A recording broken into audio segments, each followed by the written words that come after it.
નમસ્કાર મિત્રો, હું રોહન સંત.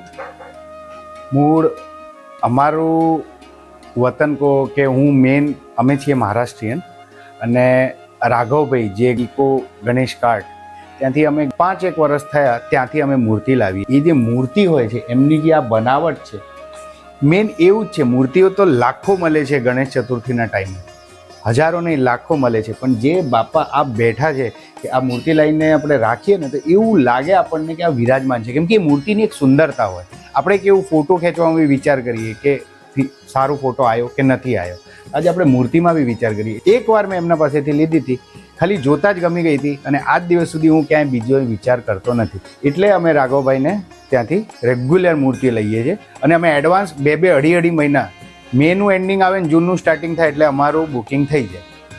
અને થીમ બી અમારો એ મૂર્તિ ઉપરથી જ રેડી થાય છે કે કેવી મૂર્તિ લીધી, તો એવી રીતે અમે આખું થીમ સેટઅપ કરીએ છીએ. સો થેન્ક યુ રાઘવભાઈ, ખૂબ ખૂબ આભાર. આટલી બધી તમે ગયા 5 વર્ષથી અમને મદદ કરી રહ્યા છો, અને તમે શણગારવામાં બી તમે અમારા બધું હેલ્પ કરી રહ્યા છો કે આવું જોઈએ છે, ચલો થઈ જશે, એમ જોઈએ થઈ જશે.